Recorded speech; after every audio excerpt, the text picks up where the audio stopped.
Having those Monday morning blues? How about a frown that won't turn upside down? Maybe you're trying to sleep, but you can't sleep in. We got you covered. It's the Morning Juice Football Show. And you know what? It's time. Let's juice it up.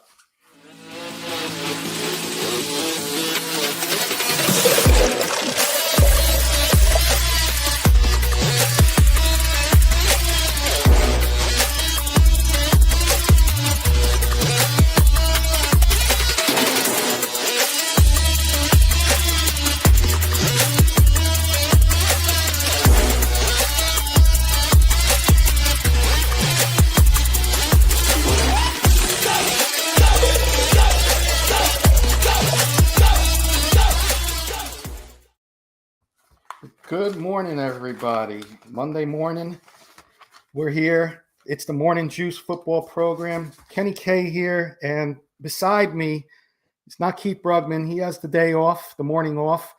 It's my good friend from the Denver Bronco Roundup. You all know him. It's Trevor Salzman, the Rocket Man. How are you this morning, Trevor? Doing well, Kenny. Excited to be here. First appearance on the Morning Juice. I love this show and being able to talk, NFL football. Everybody knows me that I love just talking about football just in general, not just Broncos football, but just football in general. So I think the show fits me pretty well. Excited to be here. Thank you for having me, and looking forward to get into it. Appreciate you here. Unlike the Denver Bronco Roundup, which is also on the Rocky Mountain Sports Network, we go around the NFL.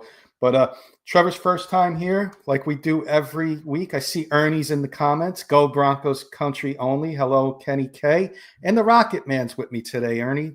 Keith's got the day off. Hopefully he'll be with us tonight. We'll get into that a little later. But we cheers everybody on the Morning Juice, Trevor. And I got a repeat offender today. It's one of my favorite juices in the whole world. I got a white grape, nice, sweet white grape juice for the Morning Juice. Let's go. Trevor, what do you have over there? And then we'll just give everybody a little juice it up cheers to start the show. Absolutely, Kenny. I have vanilla macadamia nut brought to you by our one and only Lion Coffee. Love this coffee. It's my go-to coffee every single day. And it's National Coffee's Day, so it just goes and fits in right in. Perfect. And before we say juice it up, Michael Ronquillo saying good morning, Kenny and Trevor on the Morning Juice. Go Bo Broncos. He's giving us bad news. I'm going to get to that in a minute, Michael. But he's sending us 100 stars. A supporter of all of our shows. Everybody's friend, Michael Ronquillo. Cheers to you. Cheers to Ernie. Everybody else out there. Cheers. Juice it up, everyone. And there's our friend, and there's my co-host, and teammate, brother from another, Keith Brugman, saying first a big thank you to Kenny and Trevor, and then another to the Giants. Yeah, we're going to get into that. That's our usually, Trevor, it's your first time here. That's usually our second. And I got I thought I was going to put these Giant jerseys away for the season. I'm wearing my Giants gear today. And I'm proud to present it on the Morning Juice. But we usually start one way only on this show. Our first segment is a Broncos segment because we are on the Rocky Mountain Sports Network. We do cover the Broncos. So, Trevor, we usually have a short, simple one. And today's simple topic is tonight, Monday night game against the Bengals, Trevor. I want 3 keys to the game to victory tonight. First and foremost, Kenny, for me, and anybody that watched the Bronco Roundup last night, I predicted the Broncos to win 28-17. This is a game they must have. I mean, your schedule doesn't get much easier after this. You've got to have this game. You cannot fall to this Joe Burrow-less Cincinnati Bengals team. But my 3 keys, and I'll start with my first one, is stop Chase Brown. And I say that, and that sounds so easy. But this Bengals offensive line is not very good. We already know. And we know what they're capable of. And Joe Burrow ended up getting hurt. And that's something I think Bengals fans can their biggest worry is Joe Burrow going down and he's out for the season. So Chase Brown hasn't obviously reached even close to 100 yards on the season. He's not been very good, but I can't just blame Chase Brown for that.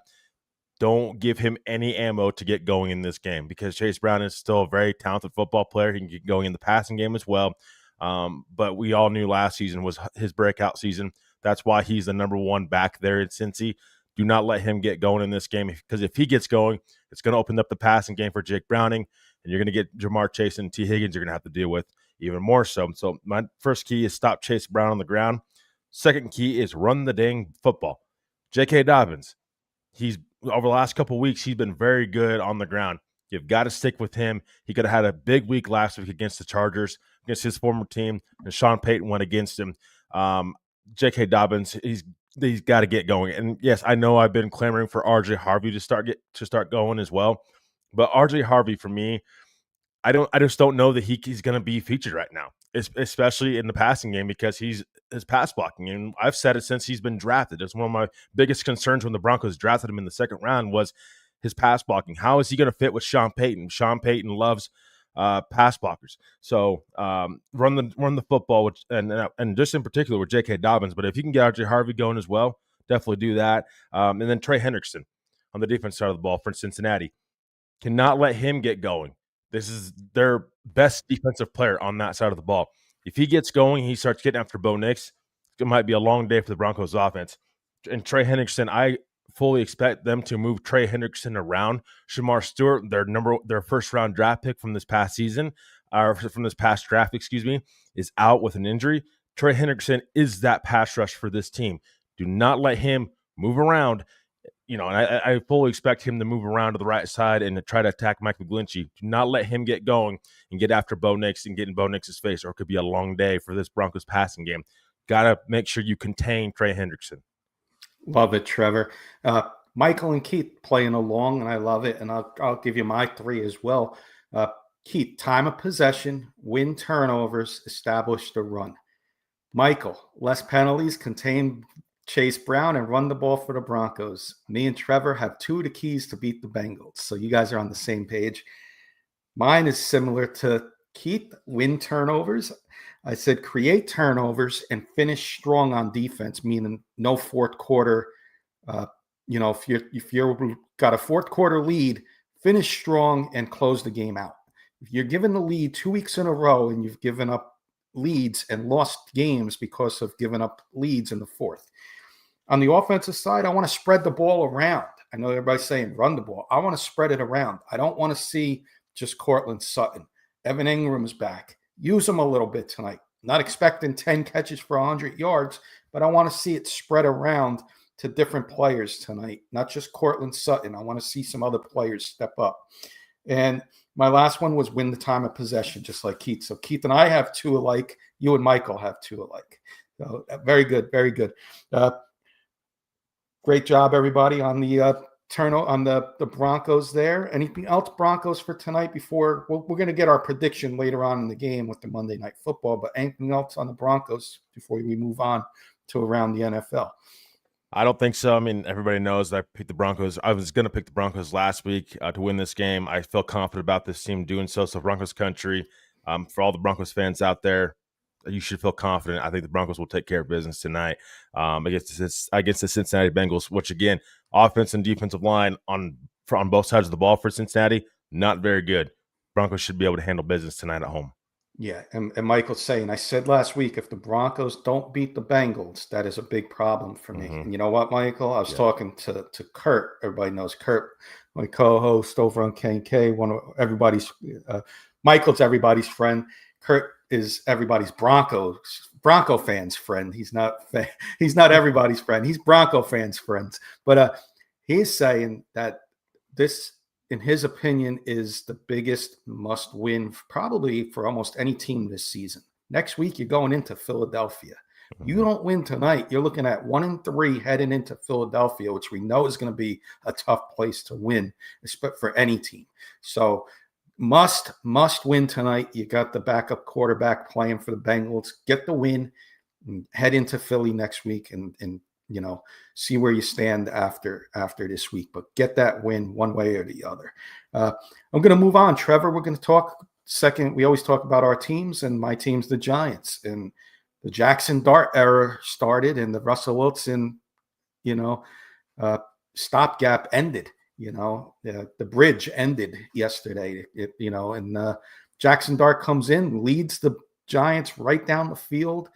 First of all, Chargers get the ball, 3 and out. Giants take over.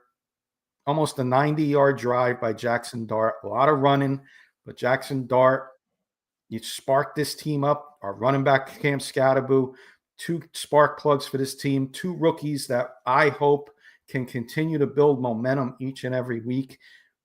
Defensive side of the ball, Abdul Carter, 5 hits on Justin Herbert. They didn't get a sack, but the hits were equally as important as 2 of those hits turned into interceptions. So equally or more important, we got the turnovers. Justin Herbert is running for his life. Joe Alt goes down in this game with an ankle sprain. He's going to be out probably for a few weeks. They're in trouble. Teams are going to exploit that weak offensive line. Justin Herbert's going to be running for his life. On the flip side, Amarion Hampton had another good game, ran for over 100 yards, touchdown, and couple plays in the pass game. So they're using them in the pass game as well. But back to the Giants, Jackson Dart, Trevor, audience, looks like he's going to be the guy going forward. It is only one game, but for Giant fans, struggling Giant fans, it was definitely brought an old school vibe, brought excitement to me, not just on the defensive side, but watching him out there. And personality, he gets an A+. I want to see him learn how to slide when you stop taking the hits. You're one hit away. You went into the booth for a second time. This happened in preseason, Trevor. He got hit, and they sent him to the blue tent for the concussion protocol. You're gonna possibly hurt your team in the future if you keep doing that, because you may end up with a concussion, or you get taken out for a couple important plays while they're evaluating you. Learn how to slide. I know you're a rookie trying to make plays. Love you. You did amazing yesterday. I'm so excited to see what the future holds. But learn how to take the hits. The Giants the Giants win the game 21-18. We get on the win column, but the bad news, we lose our star receiver, arguably one of the top probably 5 wide receivers in football, confirmed today, torn ACL, out for the year. Not just a blow for the Giants, a blow for the NFL fans, and of course, a blow for Malik Neighbors in only his second year in the NFL. Lost early part of this year. Good news, if there's any good news from it, it is early in this year, so next year can be somewhat saved. So it happened early in the year, but prayers for Malik Neighbors. Come back strong. I know you'll be amazing with Cam Scatterboo and Jackson Dart, and we can build this team to where we were with the Super Bowl wins with Eli Manning and Phil Simms. So let's go. Dart's the starter now. Time to move on, and let's see if we can surprise some teams this year. Keith's got a question. What's the Giants' record if Dart was the starter since week 1? Ooh. It's a good question. I'm going to say take the Cowboys game out of it, Keith, because Russell Wilson had a good game. He threw the interception. So I can't say that the Giants would have won if Jackson Dart was in that game. I think we have a chance. I think we're 2-1, Keith. I think we beat the Chiefs last week with Jackson Dart there because of the style that they showed yesterday, Trevor, running the ball, and Jackson Dart doing all the RPO, and Jackson Dart having a game on the ground. Spagnuolo would have been forced to have a spy on him, and maybe Malik Neighbors would have gotten more targets than just 2 targets in that game. So Commanders, I'd say week 1, I'll throw that one out. You don't know what you're going to get from your rookie, but I'd say possibly 2-1, Keith. I think we beat the Chiefs last week. So you thank me for the Chargers. Now I'm going to say, now you can take it back if you want for the Chiefs, because I say if Dart was starting, maybe we beat the Chiefs. Yep. And Michael confirmed it was a non-contact injury, torn ACL for Malik Neighbors. Thank you, Michael. Did you want to add anything, Trevor? Yeah, I was just going to say that I was going to ask you this question, Kenny. Do you think that this whole quarterback situation was poorly managed by the Giants, though? Because Dart's starting week 4. What if he does start week 1? I mean, you brought Russell Wilson in, but again, it was short-lived. You would wonder if you should just give Jackson Dart the start. I mean, make him the starter. Yeah. I mean, I think it was kind of poorly managed by this team a little bit. I think Brian Daboll, if this was Brian Daboll's decision, which has been rumored. I think it was probably more of an organizational move to go to Jackson Dart. You don't just do that with Brian Daboll, especially since he's been on the hot seat for feels like a couple seasons now. I just do you think they poorly managed the situation? Do you think Jackson Dart should have probably started week 1 instead of Russell Wilson? Kind of wasted a couple weeks, I would say. Great question, and I'll try and do this in 2 minutes or less. I do follow a lot of New York media, some podcasts, and definitely want to shout out Chat Sports. They have a Broncos show on there, Giants show. They got good hosts on there, and they do good stuff on YouTube. Go check them out. The guy I follow on there just talked about this a couple days ago. Marshall Green, his name is. When Dart was named the starter, Joe Shane came on and said, this wasn't my decision. This wasn't the owner's decision. This was strictly Brian Daboll's decision to start him this week 3. So you want to say you threw him under the bus if it didn't work out? I don't believe that. This was Brian Daboll's decision. It worked out. Now Brian Daboll gets all the praise in the world for doing it. A lot of people in the New York media, fans, friends of ours, co-hosts of mine on Giant Show, I co-host with Paul. He wanted to start him against the Saints. Why? I said, why? Why would you want to baby this quarterback in? He hasn't played since week 1. I'm going to answer your question in this too. You're bringing him in, have him start at home against an undefeated team, against a team that is got all the momentum in the world, just beat 3 division opponents and see what he's got. If he stinks, okay, maybe, we'll see what happens against the Saints. But if he performs well, this is going to gain momentum for not only Jackson Dart, the Giants team, and everybody in the media is going to forget about the losing and talk about the winning. And then all they're talking about is the win yesterday in New York media. To answer your question, it seems like Brian Daboll knew what he wanted to do. And Russell Wilson's even came out and said, I'm not looking for a release. I want to mentor this kid. And you want to hear that from your veterans. So Dart came in, he got to play behind possibly a future Hall of Famer in Russell Wilson and a former number 1 pick in Jameis Winston. Gets to learn a little bit from them. And if it went well for the Giants, Dart maybe comes in later on in the season. But it didn't. He's ready. He's obviously ready. He looked great yesterday. No turnovers. Went with it. Brian Daboll, I think, knew, and he gets a lot of criticism for bad coaching, but he's a smart man. And I think because of Russell Wilson being there and Jameis Winston, that's why he didn't start week 1. If you got somebody like Andy Dalton, Marcus Mariota, I'm just throwing a couple names that I'm thinking that I saw quarterback, and maybe then he starts week 1. Jaden Daniels last year, Bo Nix started last year week 1. They don't have Jarrett Stidham for the Broncos and Marcus Mariota. They're not starting quarterbacks in the NFL. Russell Wilson's still a starting quarterback in the NFL. Let him start the season and learn behind the veterans. So I stretched that out a little bit, but to answer your question, I think they made the right decision. I do. And I think I was real quickly to add something to that. I think maybe the reason why Daboll didn't start Jackson Dart week 1 also could be because he kind of felt the heat on his seat a little bit. I think now he had no choice. I mean, you got to see what you have in the rookie. You drafted him. You're the head coach still. And I think it's possibility that starting Jackson Dart probably saved Brian Daboll's job for at least a couple more weeks, I would say. We'll see how the rest of the season turns out. But at the very least, if this is a Brian Daboll decision as well, I would say it probably saved his job a little bit just because of how bad this offense was with Russell Wilson. I just think he wanted to probably try to get out to a quick start because, if you don't do anything this year, I don't think John Mara is going to bring you back if you have another bad season like you have been the past couple of years. I agree. Got a question from Keith, but Michael alluded to the Chat Sports. Moose does the Broncos breakdown on Chat Sports. I believe his name is Trace Moustakis, correct me if I'm wrong there, Michael. Does an excellent job.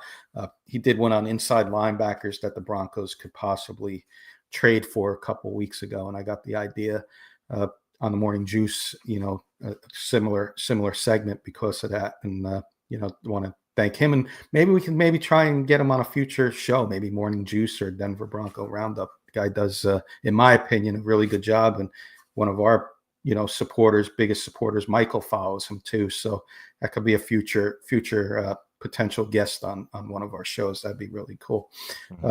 Keith has an injury. Keith has a question. What's up with the injuries this year? Look at quarterback and other skill positions, and it's only week 4. I think you got to look at it, in my opinion. Those non-contact injuries always have me wondering, what's the turf situation look like? What's the field look like? And people have been saying the Giants MetLife Stadium, that the field has been bad for years. And the old Giants Stadium was even worse. It was, talking to the former Giant that we got to host a few years ago, Stephen Baker. He said the old Giant Stadium, you remember the old turf where it looked like a carpet, green turf? He said at Giant Stadium, that's what it was called back then, you got tackled and you landed an awkward, a certain way, it felt like you were getting tackled on concrete. Oof. Today, these days, they make a lot of the stadiums, the turf these days are made from used tire rubber. So when you fall on the ground, it's a softer landing. But I don't know if that's maybe affecting, like when these players make their cuts. Neighbors yesterday fell awkwardly, but you saw Najee Harris a couple weeks ago in LA. He was out for the year, and the quarterbacks too. I would like the quarterbacks to wear a protective helmet so you can avoid their concussions at least. But torn ACLs, torn Achilles. I might blame the turf a little bit there, Keith. You got anything to add there, Trevor? I would say it's the preseason. I mean, I think from training camp to week 1, I don't think it's there's a lot of activity, I should say. I'm not saying these players don't work out, they do, but I just don't think like having the preseason kind of be what it is. It's like mainly teams trying to figure out who's making a 53-man roster. I think could hurt some of these star players just because they don't see the field much. I mean, really at all. I mean, they practice somewhat, but again, and I understand like time management, trying to take care of their own bodies. I get that, but you can't just go hard for all summer and then training camp and then slow it down preseason and then you're right back to this is the season, week 1.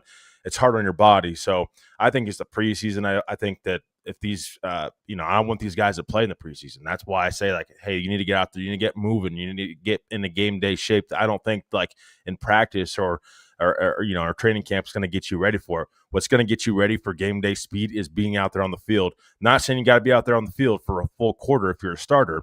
Just saying I want to get my guys out there as much as possible. So I think maybe training kind of up until week 1 and into that preseason, I think it kind of hurts players a little bit because we see him. CeeDee Lamb's out as well for a couple weeks. Yeah. I mean, that's another star player that's been out and has been dealing with an injury as well. So injuries happen, I get it, but you just wonder that their training and just that gap in the preseason up to week 1, if that has something to do with it. Yeah, well said. Trevor, I'm going to switch gears for a second here. I totally, because it's a new segment we're bringing into the show for those. And Pearl's saying good morning, by the way, and I only have a few minutes. Mr. Pearl, thank you for joining. It's the Morning Juice, and like a lot of morning talk shows, they go off topic. They may be talking about football or baseball, and then they just go into a random topic. So we got our random topic we're going to do each week, and we're going to try and do it at the beginning of the show, but this is the first week and I forgot. So I'm going to put it in right now before we go around the NFL. It's called, it's simple. It's a Mount Rushmore. And each week we're going to have a different Mount Rushmore. Maybe it's football related. Maybe it's breakfast related. Maybe it's something to do with morning related. We'll have something for you. And this week, and I saw Michael earlier allude that he's drinking. He cheered to us with the Gatorade Code Blue. That gave me an idea for a future Mount Rushmore. But today is simple. We're called the Morning Juice. I want to know everybody's Mount Rushmore of morning beverages. I'm going to start off, and I'm sure Trevor's going to have some similar ones with me. I'm going to go with a classic right out of the gate. On my Mount Rushmore, a nice clean apple juice. You're at a diner, you're having breakfast. Apple juice is a nice little side juice to have with eggs and pancakes, etc. It holds off the sweetness from the maple syrup.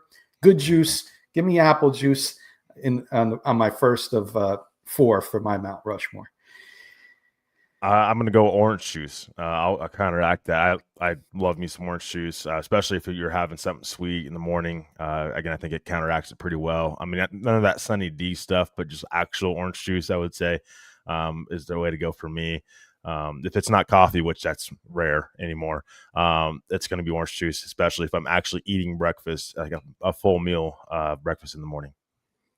Orange is my mine as well. Pulp or no pulp? No. No pulp? I could deal with some pulp. Mm-hmm. I'll tell you what, though, if you ever been, I live in Maryland, and orange juice is orange juice. It's good. But you'd be surprised how much better it is fresh squeezed in Florida.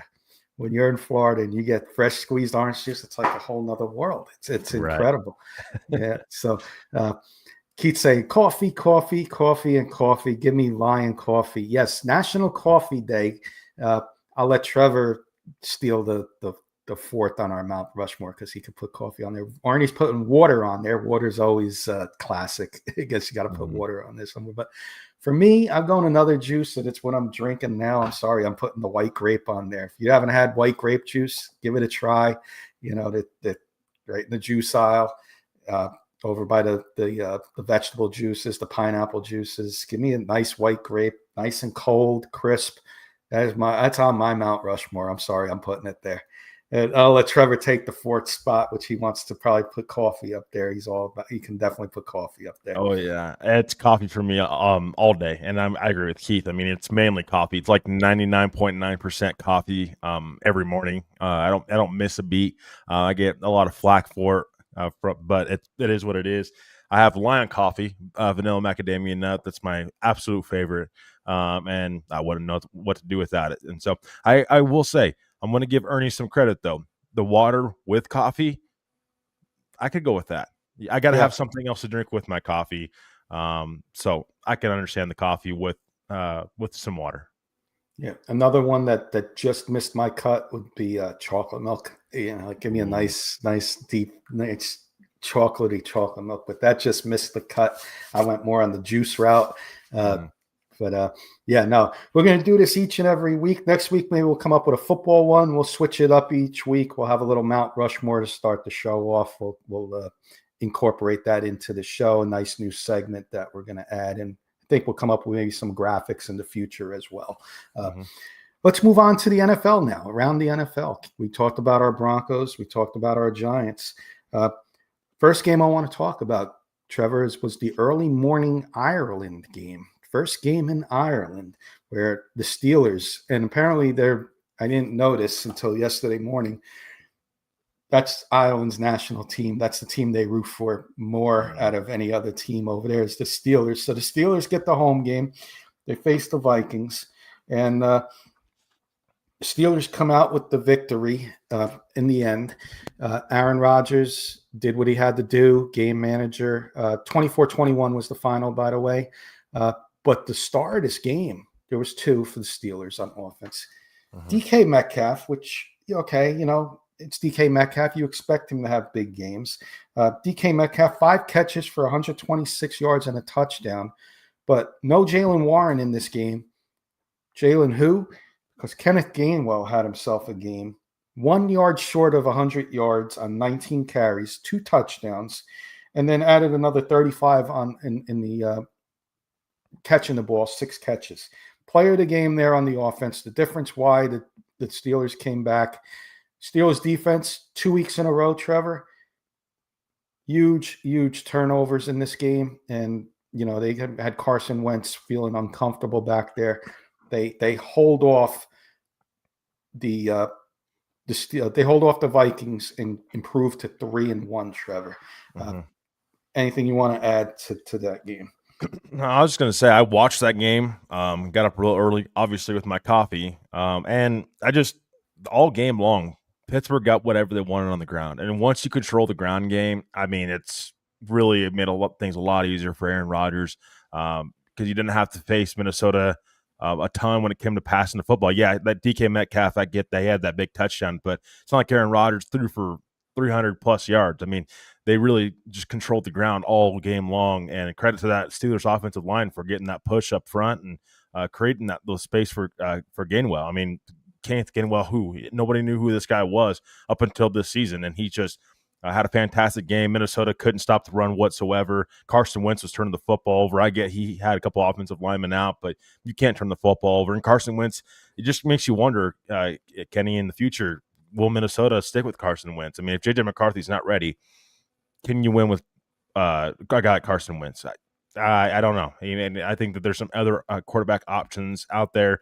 This is why I thought the Vikings should have made a bigger push to keep Daniel Jones around, because at least you had something there with Daniel Jones. You had a little bit more upside. Carson Wentz at this point in time is a backup, and he's a guy that can be a stopgap quarterback for a couple games, but not all season. And so Carson Wentz turned the football over. Minnesota just not being able to stop the run.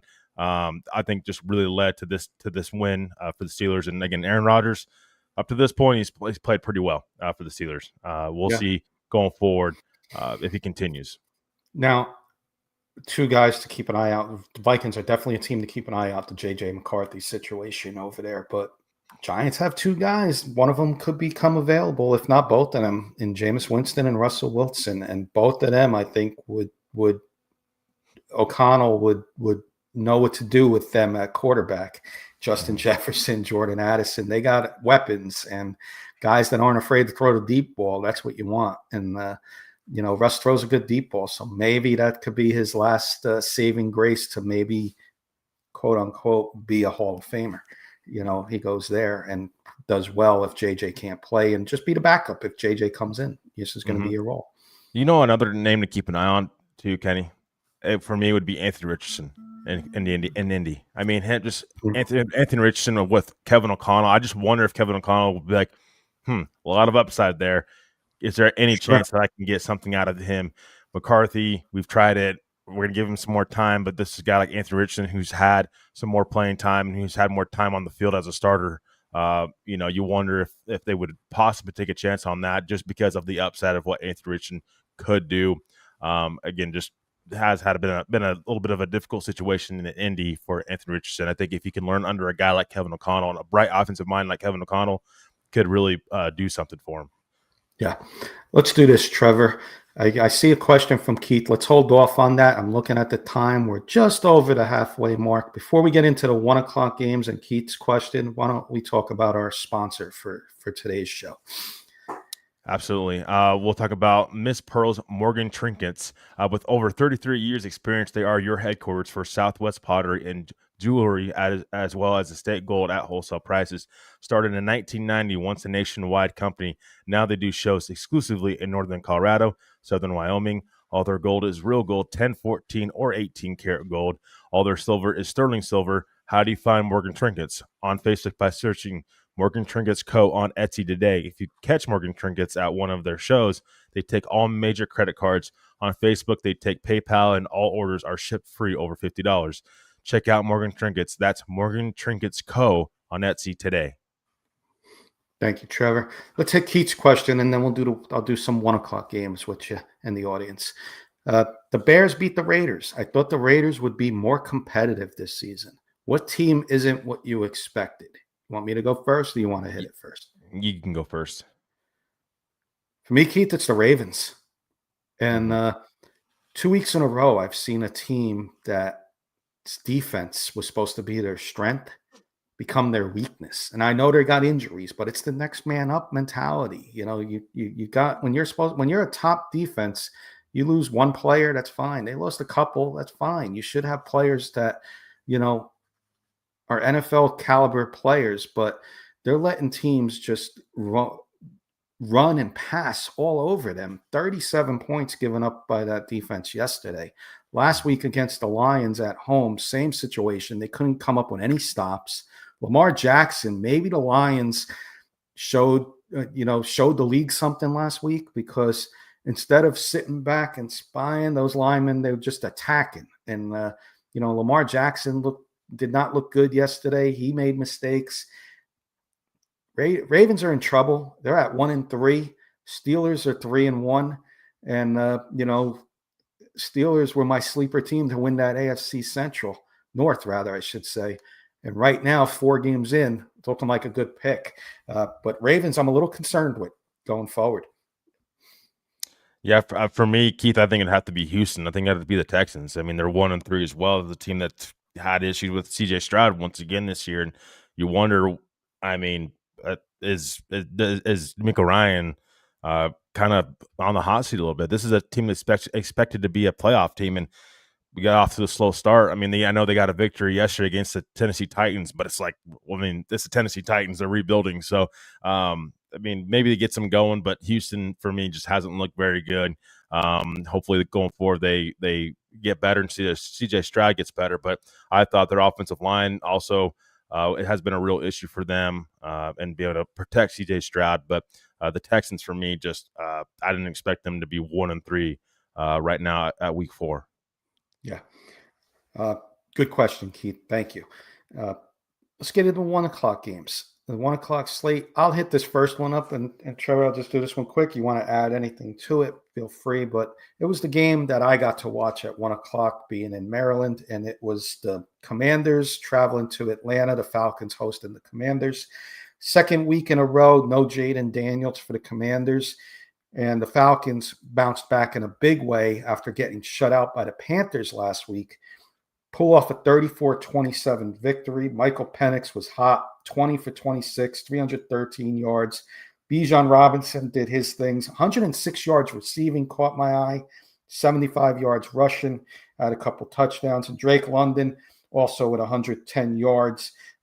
Falcons head into their bye. Commanders struggling a little bit at 2-2. Second week, like I said, without Daniels. We'll see next week. I think the Commanders have the Chargers, so that should be a good game. Let's hope Jaden Daniels, as an NFL fan, let's hope Jaden Daniels can come back. As a Giant fan, he can sit out a couple more weeks. But Falcons get the bye. They get a much-needed win after that shutout and take care of business at home and bounce back in a big way. You want to add anything, Trevor? I was just going to say, I mean, yeah, Atlanta bounces back. Michael Penix looks better. I don't think Michael Penix has reached his ceiling by any means yet, but I think he looked better yesterday against the Commanders. One thing that really flabbergasts me with the Commanders is the lack there of a running back in that room. I mean, you've got like 3 or 4 running backs, and really nobody stepped up to this point and had a big week. I think running back's been a serious problem for the Commanders, and you just wonder with Jaden Daniels out. That kind of takes away their run game a little bit because we all know Jaden Daniels with his legs is very, very good. But yeah, you're gonna rely upon Marcus Mariota to throw the ball 27 times. I don't know how many times you're going to be coming out of that game victorious. So just still flabbergasted that the Commanders don't have a real running back. And I said real running back, a guy they can rely upon. I mean, you've got 3 or 4 guys that they've been thrown in the rotation, and this really doesn't seem like there's much there right now. So it's a little surprising. I think the Commanders may need to go shopping for a running back at some point in time. Yeah, I agree. And questionable move trading Brian Robinson. So definitely agree with you there. And losing Eckler, he's had injury history in the past. So there's another injury. We talked about players getting injured. Eckler was the running back I couldn't think of earlier that torn his AC or Achilles, rather, I should say earlier. I'm going to give you a game to talk about, and I'll just add 2 cents in. The Super Bowl champs, Philadelphia Eagles, Tampa Bay Buccaneers, 31-25 is the final there, Trevor. Philly basically, and I'll let you take over. Philly basically got a blocked kick early in this game and had the early advantage and held off a late surge from the Buccaneers. Yeah, I mean, and this is the game that I thought was going to be a little more competitive early on, but it really didn't start getting competitive until later in the game. But I mean, I got to give credit to Jalen Hurts. I mean, he's playing really well right now for the Eagles. I mean, it's not really been Saquon Barkley up to this point, anyway. I mean, we'll see what the rest of the season looks like for the Eagles, but I mean, Jalen Hurts 2 touchdowns yesterday. We all know what Jalen Hurts can do with his legs. I mean, the tush push, yes, but Jalen Hurts has played a really good football up to this point. Big reason why the Philadelphia Eagles are 4-0. That Philly defense, Kenny, though, it's not as good as it was last year. I'm going to say that. I mean, this Philadelphia offense is going to have to be awesome once again. Top 5 offense if they're going to make any sort of a playoff push because of this defense. And this is a big concern for me with Philly going into the season. But just want to applaud Jalen Hurts for being just as good as he has been this season. Love the confidence. If you're a Philly fan, you got to love the confidence that Jalen Hurts is playing with right now because he's really carrying that offense up to this point. Yeah, and for any Buccaneer fans out there, don't get discouraged that you lost to the Eagles 31-25. Saquon Barkley, by the way, fantasy owners who had Barkley are jumping for joy. Fantasy people that are playing against Barkley probably broke their TVs. He had the easiest touchdown ever he probably had in his career, going way back to Pee Wee football. If you've seen, they faked the tush push and handed it off to Barkley. There was nobody within 10 yards of him for the touchdown. It was like a 12-yard touchdown. But yeah, but they faked the tush push, and he had the easiest touchdown in the world. That's what I'm saying.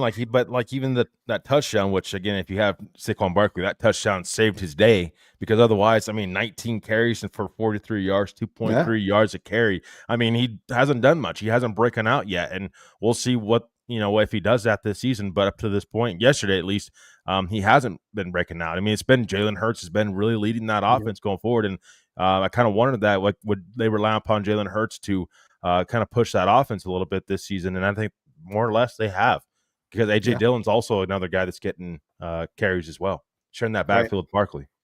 And then real quick, like saying with the Buccaneers, don't get discouraged, Buccaneer fans. You did not have your number 1 wide receiver yesterday, Mike Evans. You got a star rookie 4 weeks in. Could be a dark horse for rookie of the year in Emeka Egbuka. And you got Chris Godwin back yesterday. Add Bucky Irving, who's been such a pleasant surprise second-year running back. Last year came on, I think he was a 4th-round pick, and this year has not, had any steps backwards, just steps forward. This Buccaneer team may be looking into the playoffs. They stay healthy. Could be a future playoff game there, Eagles and Buccaneers. And this is the team that I've said all along, Trevor, for all along on shows and off shows. This is the one team I think that matches up great against the Eagles and could surprise them. So we'll see what happens. Again, 31-25. Eagles improved to 4-0. Buccaneers 3-1. Just looking at a couple other 1:00 games. Let's just do the scores. We had Buffalo beat the Saints to improve to 4-0. Saints 0-4, 31-19. Detroit stays on track. Sometimes you can have a hangover after a big win. They dominate the Browns 34-10. Pretty much a big surprise score here for me. New England, we'll get that into Toasted. We're going to do Toasted in a minute. But and then I think I have one more 1:00 game. Houston shuts out Tennessee 26-0. And earlier we said the Giants 21-18 over Chargers. Into the 4:00 games, and there were a couple of good ones. So there were definitely a decent. I think this was the more competitive games out of the bunch. I'll start with the first one I got here, and I'll cover this one because it has to do with me, I guess you would say. And that's the Colts traveling to the Rams and my old quarterback, Daniel Jones. The hype was high 3 weeks in. I said, smoke screen, take it easy. Some teams get off to hot starts. Remember, they had, and Trevor alluded to this earlier, with the injuries, starters aren't playing, okay? Daniel Jones competed with Anthony Richardson in a big competition to see who was going to be the starting quarterback going into the regular season. So he had a lot of preseason reps. Comes in hot for 3 weeks. I'm not saying they're not going to be a bad team now, but they pumped the brakes on Daniel Jones a little bit. They go into LA. The Rams take care of business behind Matthew Stafford's big game, 27-20. The Rams improve. And the Rams, that NFC West is going to be a very competitive division going forward. The 49ers, we'll get to them in a second, but Seattle, Arizona played on Thursday night to a classic game, and going to be a very competitive, fun division to watch. But Daniel Jones breaks, got pumped a little bit, and we'll see if they bounce back next week. But 3-1 Colts still sitting on top of the AFC North. Trevor, I'm going to give you the big one: the Chiefs and Ravens. Yeah, I mean, talk about disaster for the Ravens. I mean, they just, again, I mean, Lamar Jackson going out with that injury really hurts them. It sounds like he's going to be out a couple of weeks.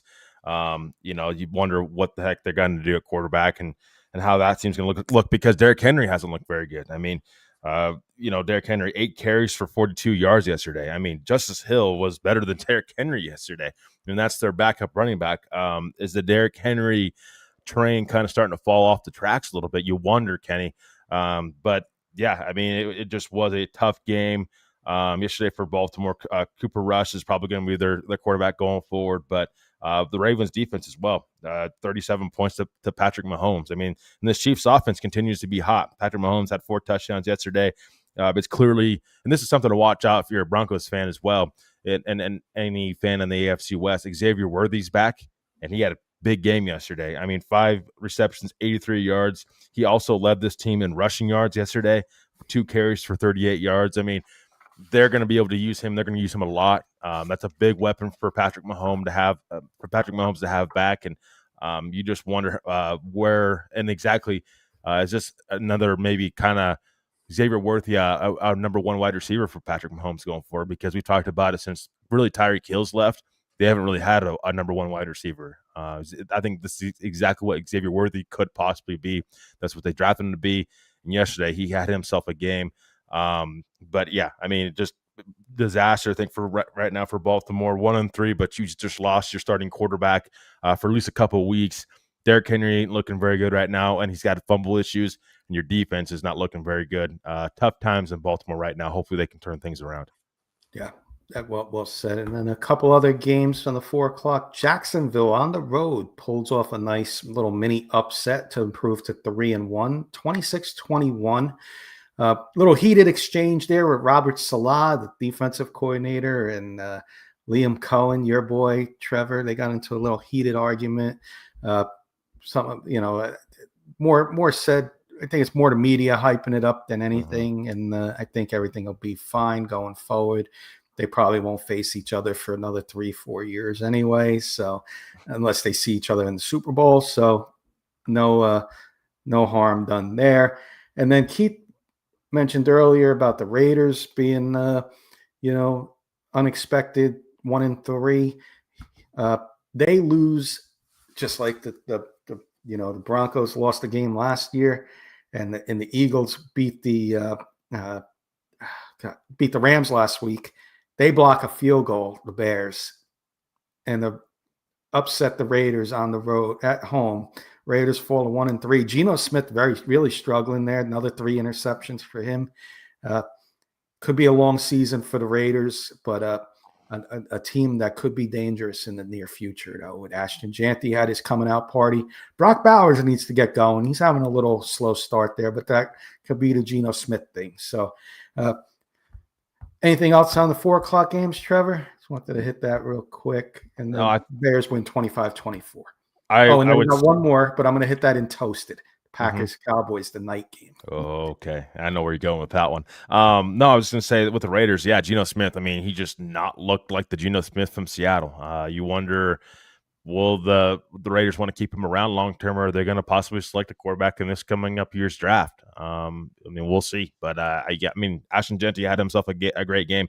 The Bears kind of disappointed a little bit, though. I mean, they squeaked this one out, but this is a game that they should have won by, I think, a bigger margin. I think if you ask Ben Johnson, I think he would tell you we didn't play our best football. We squeaked this one out, and you take a win however you take it. But I think the Bears they're going on their bye now.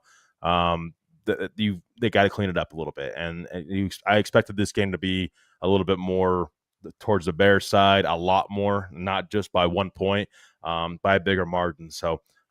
Good for Bears fans. They're able to squeak this one out against the Raiders, and good for Broncos fans as well. I mean, anytime the Raiders lose, I think the Broncos fans are going to be happy. Yeah, absolutely. So we got a little time left, Trevor.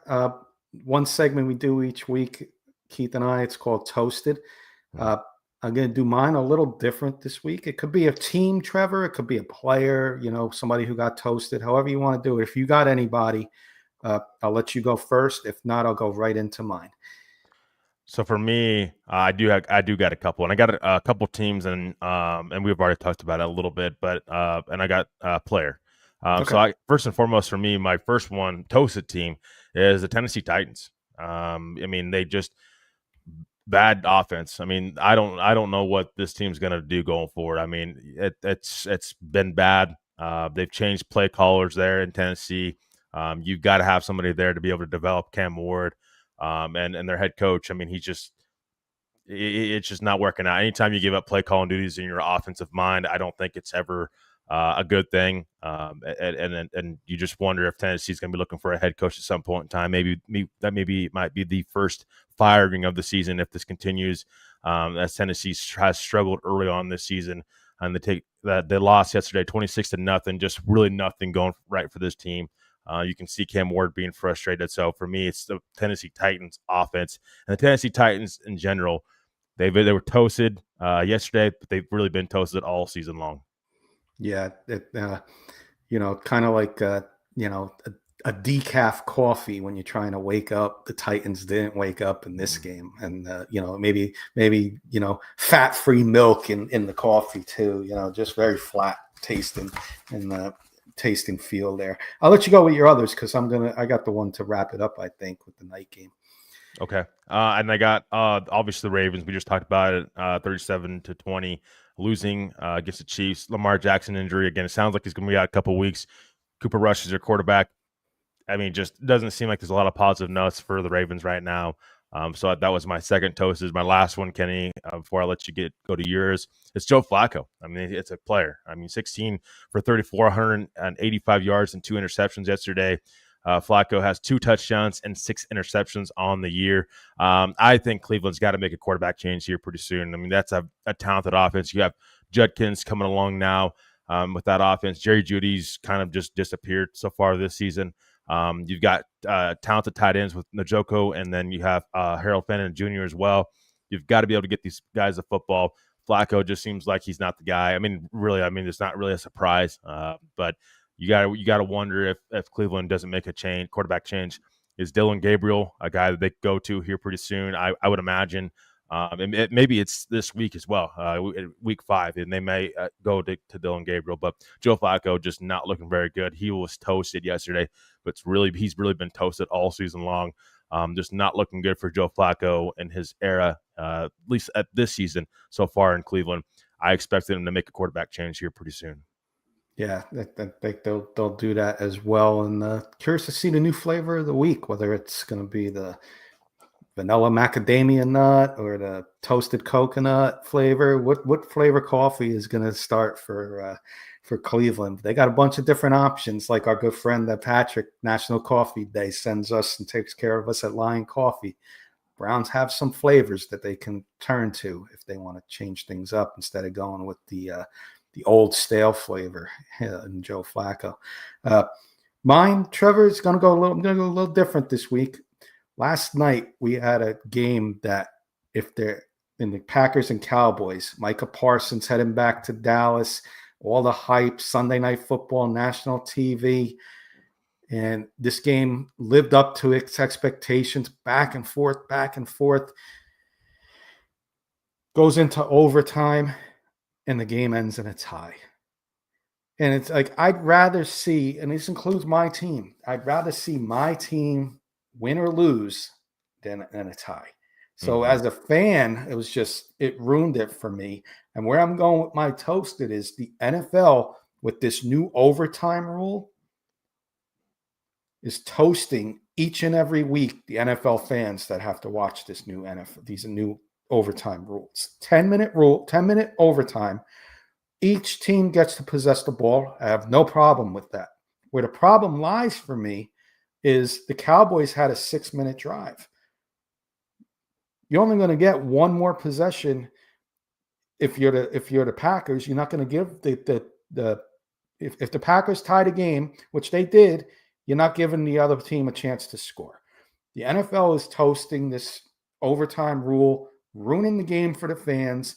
ruining the game for the players. They need to change this next year and maybe go like we've been talking college rules instead of kicking off, and just have college style rules. Change it up a little bit. Don't be the exact same, but new overtime rules. I do not like them. You're going to see maybe, I'm calling it right now, you may see 4 or 5 more ties in the NFL this year. We're in week 4 and we have one already. Almost 2. The Giants-Cowboy game, if you don't hit a 64-yard field goal, that game ends in a tie. So the Cowboys may have had 2 ties already this year, and that's one team. Change it fast. It's like toasting a toaster and you can't get it out. It's stuck in there and it comes out and it's blacker than my phone. The NFL's toasting the fans. Change it. You're toasting the league. Time to change it. And let's move on. College rules. There's our toasted segment for the week. Changed it up a little this week, but that's what we do here on the Morning Juice. But we're going to pick the pace up a little bit, Trevor. We got one more segment and then our predictions for Monday Night Football. This one's quick, around the AFC West. And we talked about the teams already, so let's just talk about their upcoming week that they have coming up, Trevor. Start with the Raiders. They're going to be in Indianapolis, Trevor. Don't need necessarily a prediction right now, but what are you expecting in that game? I expect Indy to bounce back. I expect Daniel Jones to bounce back. I'll give you a prediction. I think it's going to be the Colts. I think the Colts are just a better team. I think this is a Colts team that's a playoff team, Kenny. I really do. And this is a Raiders team that I think they'll be competitive, but that doesn't mean that they're going to be a playoff team. It's Pete Carroll's first year. It's going to take some time to kind of get his system going, and just take some time to really get that organization going in the right direction. So not going to happen all in one year. I think the Colts will get the victory, and I think that the Colts will bounce back against the Raiders. Paul saying hello, Giants. Scatterboo looked good. Welcome, Paul. Good to see you, Paul Schaefer. And Ernie saying Colts beat the Raiders. I'm with you guys. I think the Colts beat the Raiders as well. I'm going to hit Kansas City at Jacksonville. This is a tough one. You know, Kansas City just coming off 2 big wins. They got momentum. Jaguars are hot to start 3-1. It's down in Jacksonville. It's probably going to be humid. I'm curious to see, you know, you can always have a rainy day down there in Jacksonville. Curious to see what the field's going to look like, what the weather looks like. Kansas City slowly getting people back. You alluded Xavier Worthy's back. I could see the Chiefs pulling off one of those 3-point victories and getting their 3rd win in a row. It just feels like that's the way to go in this game. Jacksonville due for a loss. Kansas City to keep the momentum going. They're a streaky team. I'm going to take Kansas City in this one, but close. Maybe a field goal game. And would not be surprised if Jacksonville does beat Kansas City, because it's time, Trevor Lawrence. You've been in the league for how many years now? 5 years? It's time to show why you were the number 1 pick and win a game at home against a playoff contender and Super Bowl contender. It's time. Yep, absolutely. Jaguars beat the Chiefs from Ernie. I'm going to give you the next 2, and then I'll just add anything on. Commanders at the Chargers. Ooh, this is a tough one because I think if Marcus Mariota, if he is your starting quarterback, I think the Chargers probably take this one. If it's Jaden Daniels as your starting quarterback, and again, we got to see how healthy Jaden Daniels is.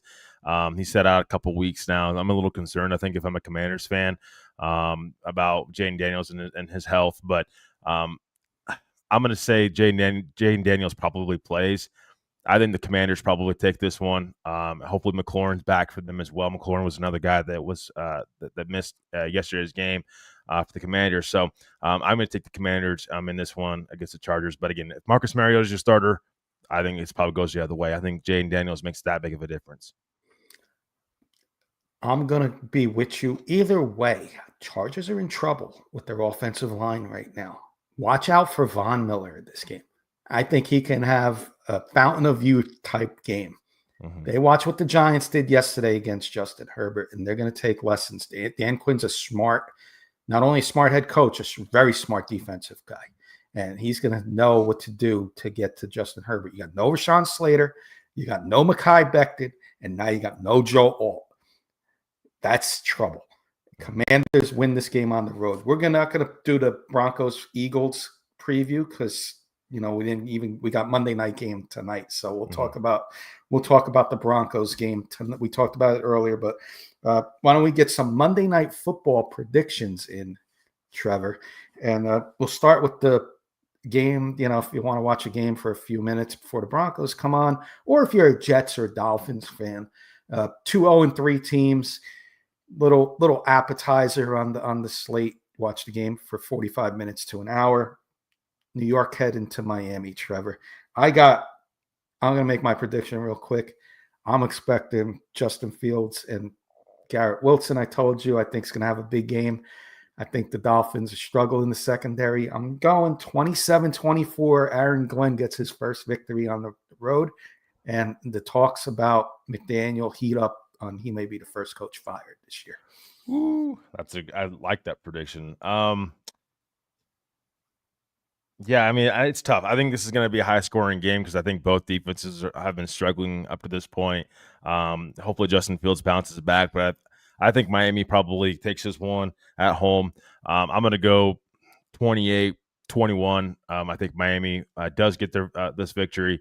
I just think that their offense is too talented with A-Chain, Tyreek Hill. I think Darren Waller is expected to play as well for the first time in a couple seasons. So we'll see how he does. But I think Tua will take care of the football. But it really is going to come down to who has the better offense. And hopefully you're right about Garrett Wilson going off because I'm in a little trouble fantasy football wise. Yeah, I do. And I actually traded him to you in our league. So I hope he does well for you. But real quick, keep an eye on the Jets. They lose tonight. They're 0-4. Justin Fields is not going to be their future quarterback. Look for them to start trading Darren Moogie, the Broncos former executive over there. Maybe some ties with the Broncos, inside linebacker. Maybe you look and see who their tight ends are and get a backup tight end in here if Ingram goes down. I'm not saying trade first-round pick, but maybe you look for a player that can help and give up a fifth, sixth, or seventh-round pick for a player that can contribute on the Broncos if you were to lose somebody. I'm going to look at their tight end situation, and I'm going to look at their linebacker situation in that first hour tonight and see how these guys do. And I'm going to keep an eye out for Broncos fans in the future. Let's talk about the big one, and then we're going to wrap it up, Trevor. It's a little bit over the hour, so we're going to go. Keith's paying the bills today, so we'll go about 2-3 minutes overtime. And love you, Keith. Just messing with you. We're going to talk about the Broncos real quick. We talked about them at the beginning. We're going to wrap it up with the Broncos. The 8:00 game. Broncos hosting the Bengals. I'm going to go first. You're the Bronco fan. I'd like you to get the final word. And don't get discouraged by the score I'm picking, Bronco fans and Trevor. My prediction in this score is going to be 23-13 Broncos. And I do think the Broncos offense is going to do well in this game, but it's going to be long, sustained drives. You're going to see a couple drives in the 6, 7, maybe 8-minute range tonight. And you have long drives like that, points are staying off the board because you're just not going to have that many possessions. So I do expect Bo Nix to spread the ball around. I expect everybody wants this run game to do well. I don't know if you're going to see a huge increase in the run game tonight, but I do think with Ingram back, it opens the offense up a little bit. And I think they take advantage of a weak secondary and spread the ball around. Bo Nix has his best game of the year, and don't get discouraged by stats. Best game of the year, drive the ball, and then you get a running touchdown for 2 yards. It takes away his touchdown stats. Don't get discouraged by that. Look at the accuracy tonight. 23-13, Broncos back on the winning track, heading into Philadelphia next week. For me, it's 28-17. I said it earlier, and I said it last night as well when we did Denver Bronco Roundup, our pregame show. I think this has got to be it for the Broncos. They've got to be able to win this game. If they don't win this game, I think there's definitely going to be some eyebrow raising and is this team truly a playoff contender if they can't be a Joe Burrow led Cincinnati Bengals offense? You have Jake Browning, who turns the ball over a lot. If Denver can get some turnovers in this game, it's going to be huge for them. I expect the offense to bounce back tonight too, because if not now, when? You have Trey Hendrickson to deal with, but after that, who else? I mean, the Ravens. Let's be honest. Cincinnati's offense or defense, I should say, hasn't been very good as well. Their offense hasn't been good either since Joe Burrow went down. But you got to knock this team while they're down now. 28-17, Broncos are victorious at home. If they don't win, though, there's going to be, I think, some heated debates going on, inside Broncos country, because you've got to be able to take care of business, not only at home, but against this team. Knock them when they're down. Yeah. Ernie and Paul giving predictions. 31-13 from Ernie, so very similar to your 28-17 there, Trevor. A little bit more for the Broncos, a little less for the Bengals. 49-zip. Goose egg for Paul saying Broncos, 49-zip. So, Trevor, anything else before we give our final thoughts and wrap it up? I just want to thank you, Kenny, for having me on, and I want to thank Keith as well. Keith, you're missed. Hopefully your internet, we can get your internet issues figured out here relatively shortly. But again, I want to shout out our post-game show tonight as well. We're going to be doing post-game show right after the Broncos game, so stay tuned in for that. It's going to be fun. Hopefully Broncos country gets a victory tonight, and it's a great game all the way around. Want to see great games on Monday Night Football, a doubleheader. Hopefully everybody enjoys both games. But, of course, Broncos country enjoy a Broncos victory. But, Kenny, I want to thank you. I want to thank Keith for having me on. First appearance on the Morning Juice show. And hopefully I'll be back. Hopefully you will allow me to be back. But big shout out to you guys for everything you guys do. This is a great show. And I 100% recommend anybody who has ever tuned into the Broncos, Denver Bronco Roundup and Rocky Mountain Sports Network to come and watch the Morning Juice, because you don't want to miss it. Thank you, Trevor. And a pleasure having you on. I know I'm speaking for Keith. When I found out you were off today, my first choice to keep the show going, because sometimes it is hard to find somebody early in the morning to host. But when I found out you were off, you were my first choice, and I wouldn't want anybody else on if Keith wasn't here. So thank you. We will see you tonight. Let's hope we have a victory party and, go from there, get one win at a time. If you're a Bronco fan, whoever you're rooting for tonight, whether it be the Jets, Dolphins, Bengals, Broncos, enjoy the games. Should be two good ones. And, for those teams who won, congratulations. For the teams who lost, better luck next week. Until next week, we do it one way only, and that's juice it up. Have a good day, everybody.